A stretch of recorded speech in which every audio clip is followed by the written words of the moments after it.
Hola, buenas tardes. En esta presentación se hablará sobre el libro Fundamentals of Wireless LAN, específicamente el módulo 3, Tecnología de Radio Wireless. Mi nombre es Deimer Ramos Cuello y realizo esta presentación como requisito en la asignatura Configuración de redes. Se hablará acerca de la tecnología inalámbrica y las ondas de radio. Primeramente conoceremos algunos de los usos más importantes de la comunicación de radio, como son teléfonos inalámbricos, puertas de garaje automáticas, redes inalámbricas, juegos controlados por radio, emisiones de televisión, teléfonos celulares. En lo esencial, la radio es una tecnología increíblemente simple, ya que con solo un par de componentes electrónicos que cuesta muy poco, cualquier persona, puede construir un simple transmisor o receptor de radio. Ondas. El diccionario Webster define una onda como se muestra en la imagen: una alteración o variación que transfiere energía progresivamente desde un punto a otro en un medio. Una onda puede tomar la forma de una deformación elástica o de una variación de la presión, la intensidad eléctrica o magnética, el potencial eléctrico o la temperatura. Leyendo esto, la parte más importante de esta definición es que una onda es una perturbación o variación que pasa a través de un medio. El medio a través del cual viaja la onda puede experimentar algunas oscilaciones de índole local a medida que la onda pasa, pero las partículas del medio no viajan con la onda. La perturbación puede asumir cualquier cantidad de formas, desde un impulso de amplitud finito hasta una onda sinusoidal infinitamente larga. Ahora definimos qué son ondas sinusoidales. Una forma de onda es una representación de cómo la corriente alterna, que ahora abreviaremos como AC, varía con el tiempo. La forma de onda AC familiar es la onda sinusoidal, que deriva su nombre del hecho de que la corriente o voltaje varía según la función sinusoidal matemática del tiempo transcurrido. La onda sinusoidal es única por el hecho de que representa energía enteramente concentrada en una única frecuencia. En matemáticas se llama sinusoide o senoide la curva que representa gráficamente la función seno y también a dicha función en sí, por eso se llama sinusoidal. Otro dato es que la frecuencia usualmente medida es en ciclos por segundo o hertz.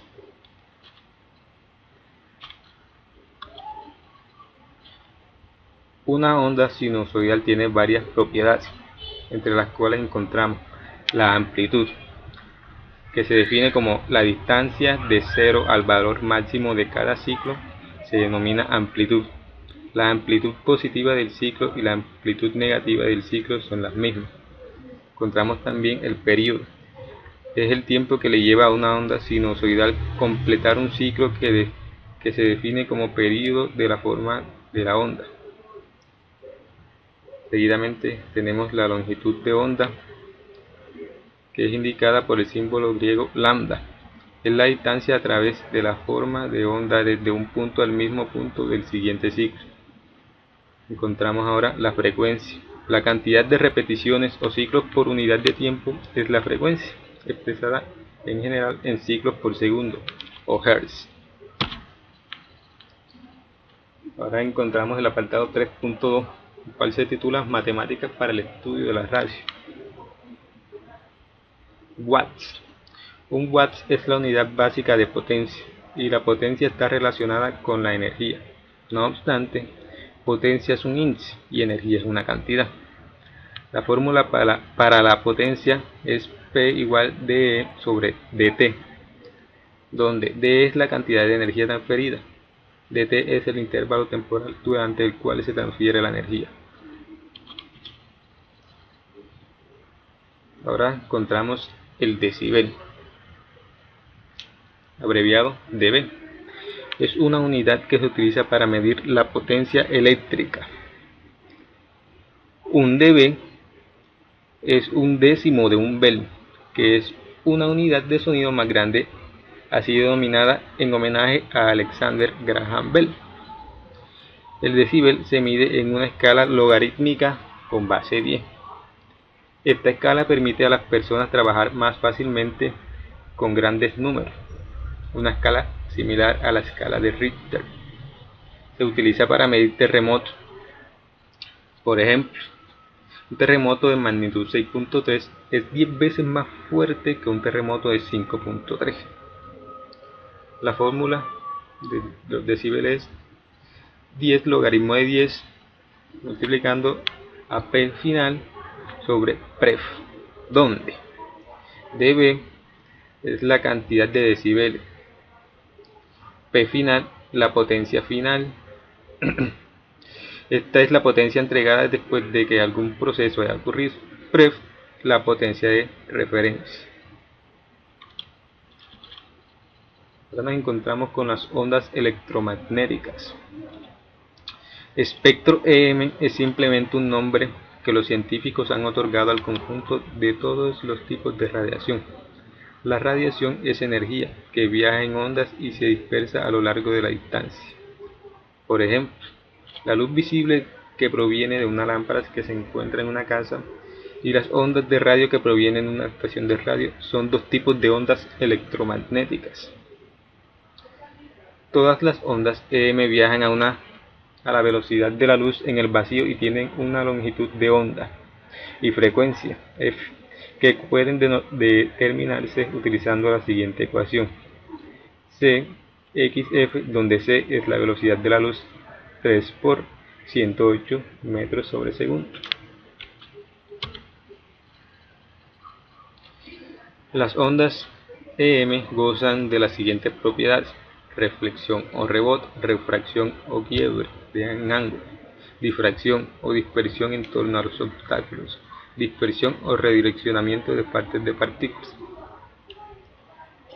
Aquí encontramos un dato, que la frecuencia y la longitud de onda de una onda EM son inversamente proporcionales entre sí.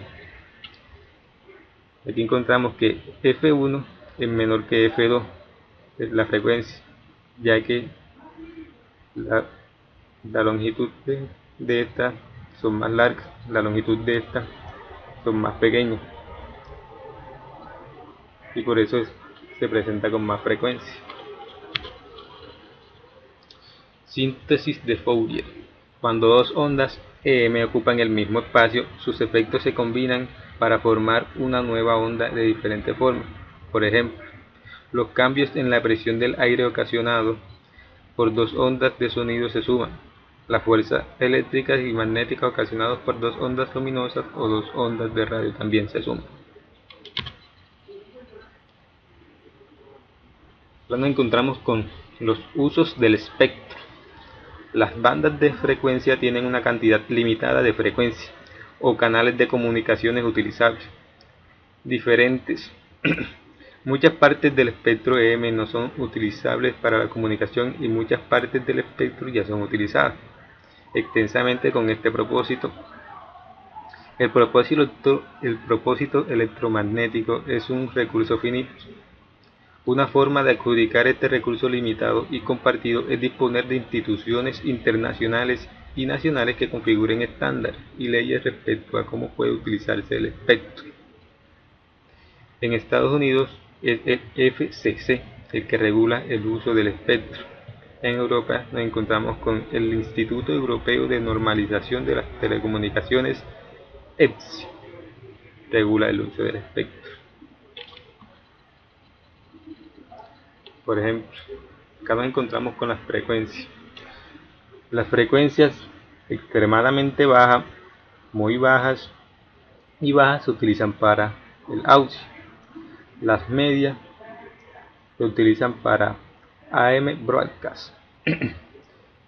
Las high o las altas se utilizan para la radio, ondas cortas. Las muy altas se utilizan para la FM broadcast. Las muy altas y ultra altas se utilizan para la televisión.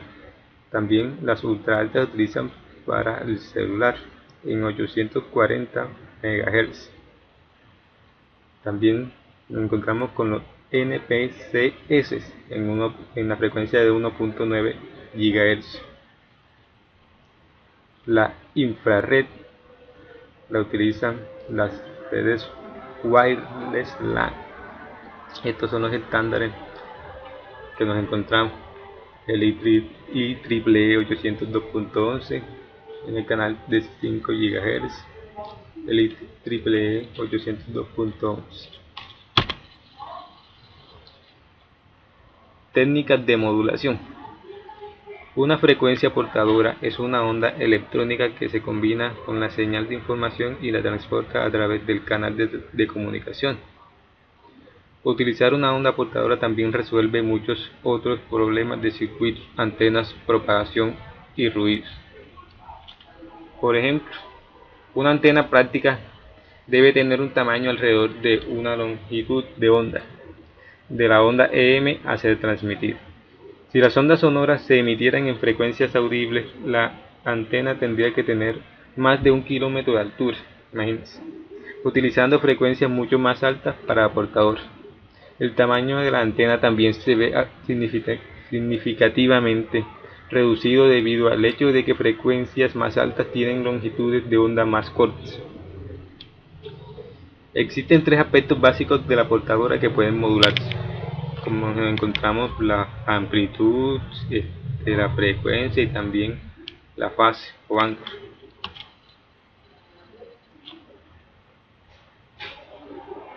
FHSS es una técnica de espectro expandido que utiliza la agilidad de la frecuencia para distribuir los datos a través de más de 83 MHz de espectro. La agilidad de la frecuencia es la capacidad de una radio para cambiar la frecuencia de la transmisión rápidamente dentro de la banda de frecuencia RF utilizable.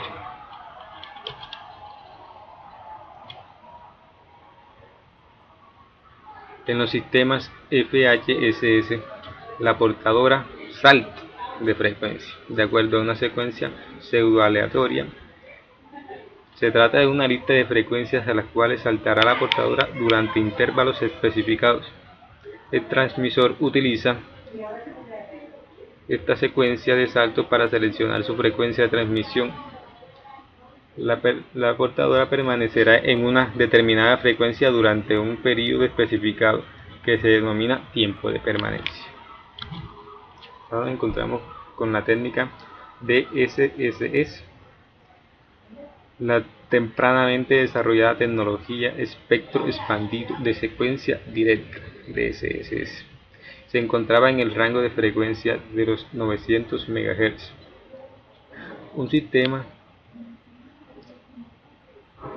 En ese momento no se había implementado un sistema de modulación estándar. El concepto básico de este sistema era el uso de todo el canal para reproducir un único canal rápido de 860 kilobits por segundo. De otro modo, el canal se dividía en secciones más pequeñas para producir más canales, pero esos canales se desempeñaban a velocidades más lentas. Aquí nos encontramos con dos canales, con un canal de 860 kilobits por segundo, que puede ser dividido en dos canales de 344 kilobits por segundo, o en tres de 200 kilobits por segundo. Acá nos encontramos con channel, que en español es canal. Encontramos 11 canales de pequeña frecuencia divididos.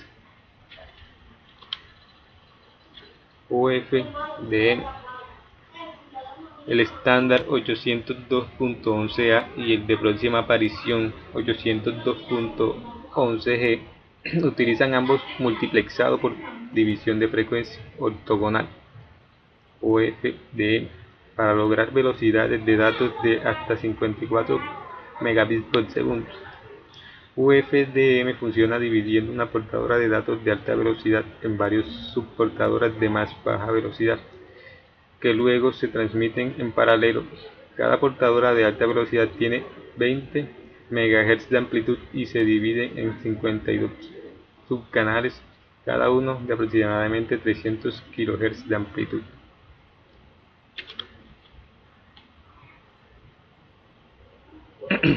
nos encontramos que OFDM utiliza 48 de estos subcanales para datos, mientras que los 4 restantes se utilizan para la corrección de errores. OFDM utiliza el espectro de manera mucho más eficiente, espaciando los canales a una distancia mucho menor. El espectro es más eficiente porque todas las portadoras son ortogonales entre sí, evitando de esta forma la interferencia entre portadoras muy cercanas.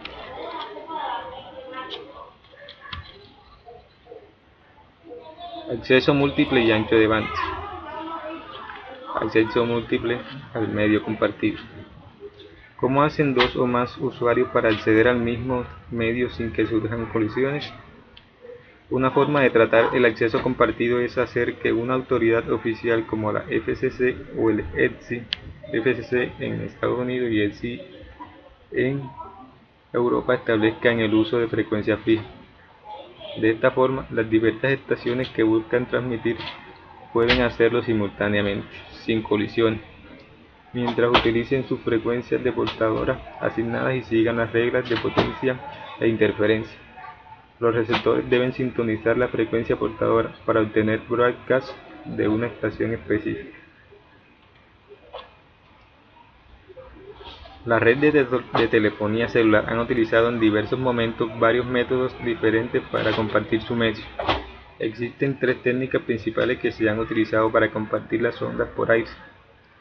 Acceso múltiple por división de tiempos, TDMA. Cada dispositivo puede utilizar todo el espectro disponible en la célula, pero solo durante un periodo breve.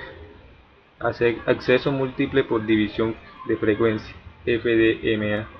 Cada dispositivo se puede utilizar una porción del espectro disponible durante tanto tiempo como lo necesite el dispositivo mientras se encuentra en la célula. Acceso múltiple por división de código, CDMA. Esta técnica es realmente una combinación de las dos anteriores. Se trata del sistema más avanzado y el que está conduciendo a las tecnologías inalámbricas móviles de tercera generación.